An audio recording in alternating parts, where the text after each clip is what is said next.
Sveiki, mėly bičiuliai, su jumis sveikinasi Jaunimo naujienos.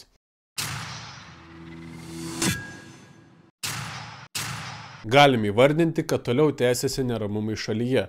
Lietuvos leidėjų asociacija penktadienį pranešė Vilniaus knygų mugėje nepageidaujantį prezidento Gitano Nausėdos, premjerės Ingos Ruginienės bei kultūros ministro Ignoto Adomavičiaus. Prezidente, kai ignoravote kultūros bendruomenės balsą, prašėte mūsų pakentėti ir palaukti. To paties prašome ir jūsų kitų metų Vilniaus knygų mugėje ir muzikos salėje. Leiskime žodžiu ieškoti žmogaus be jūsų globos. Socialinėme tinkle Facebook penktadienį paskelbė asociacija. Kultūros ministrą Ignotą Adomavičių delegavusios Nemuno aušros lyderis Remigijus Žemaitaitis nesureikšmina įvairių sričių kultūros darbuotojų pasitraukimo bei kritikos. Sako, jos pakeisantis eilėmis laukšančių kandidatų.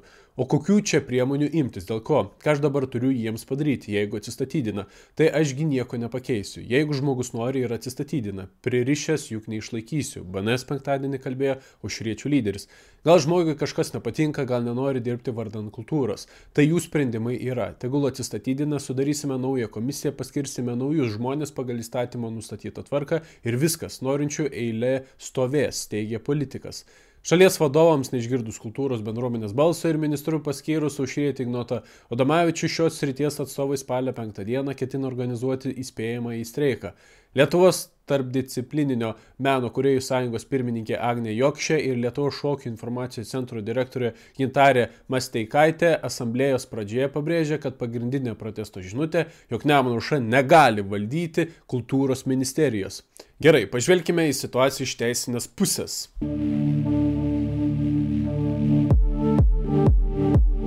Dabar nėra esmė, ar patinka Nemuno aušra, ar patinka paskirtasis naujasis kultūros ministras, ar nepatinka. Esmė yra piliečių teisė rinkti valdžią. Tad Nemuno aušra buvo teisėtai steigta partija, už kurią beveik 200 000 piliečių balsavo per rinkimus ir ją išrinko į valdžią. Tad kaip galima reikalauti, kad Nemuno aušra negali valdyti kultūros ministerijos, jeigu jų turi teisę ją valdyti? Partijos, kurios laimėjo rinkimus, sudarė valdančiąją koaliciją ir teisėtai pasidalijo ministerijomis. Kaip galima reikalauti neteisėtų dalykų? Bet viskas žengia dar toliau. Vytauto didžiojo universiteto profesorius Gintautas Mažeikis. Kultūrininkai galėtų įkurti alternatyvią ministeriją. Kas čia per pasiūlymai? Ar siūloma neigti rinkimų rezultatus? Siūloma neigti ir priešintis oficialiai išrinktai valdžiai ir pradėti kurti savo valdžią?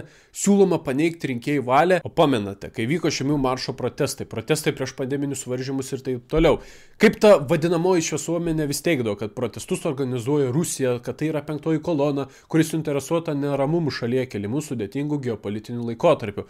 O tuo metu niekas tokių dalykų nereikalavo. Pavyzdžiui, kad partija, kuri turi teisę valdyti kažkokią ministeriją, jos nevalytų ar apskritai reikėtų kurti alternatyvią ministeriją. Tai retorinis klausimas, kas tikrieji neramumų keliai mūsų šalyje? Pasižiūrėkite, kokiais straipsniais dalinasi visuomeninis transliuotojas LRT. Zigmas Vitkus, kalba prieš paskirtą kultūros ministrą iš ir padedamas daugtaškis matomai apeliuojant į rusišką keiksmažodį – partijos. Straipsnyje autorius rašo, kaip suderinti šį deklaruojamą rūpestį holokausto aukų atminimu su tuo, ką yra nekartą kalbėjęs kandidatai iškėlusios partijos Nemuno aušra. Tokie gražūs lietuviški žodžiai Nemunas ir aušra, gaila man jų, todėl sakysiu pabaigti gali kiekvienas arba ne. Viešos patyčios žmonių rinktai partijai iš visuomeninio transliuotojo. Tačiau jei taip giliau analizuosime situaciją, pamatysime, kieno ausis kyšo ir kas yra labiausiai suinteresuota šiuo visų veikimu. Palangos meras naujam kultūros ministrui užtrenkė duris į Mikalojaus Konstantino Čiurlionio pagerbimą. O kas yra Palangos meras? Šarūnas Vaitkus. Kokiai partijai jis priklauso? Tai nesunku patikrinti. Štai jis yra Tėvynės sąjungos Lietuvos krikščionių demokratų partijos narys. Tai ar stebina, kad konservatoriai labai pyksta dėl pralaimėtų rinkimų ir prarastų gerų postų šalyje? Tačiau gali kilti klausimas, kodėl tiek politiniai oponentai susirūpino kultūros ministerija? Atsakymą galime rasti streiko organizatorių pasisakyme. Tikslas yra atriboti Nemuno aušrą nuo kultūros sektoriaus apimančio ir žiniasklaidą. Tai yra esminis faktorius. Mes nediskutuojame kitais klausimais. Kitų klausimų mūsų programoje šiuo metu nėra, sakė Masteikaitė. Čia yra labai rimta. Kultūros ministerija apima jau ir žiniasklaidą, o žiniasklaida yra vienas esminių ginklų politinėje kovoje.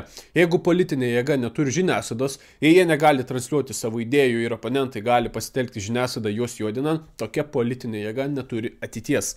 Tad konservatoriai jiems prijaučiantis gerai tą supranta, todėl matome, kokias pajėgas meta į kovą. O ką jūs, brangūs žiūrovai, galvojate apie šias naujienas? Savo nuomonę galite palikti komentaruose. Iki.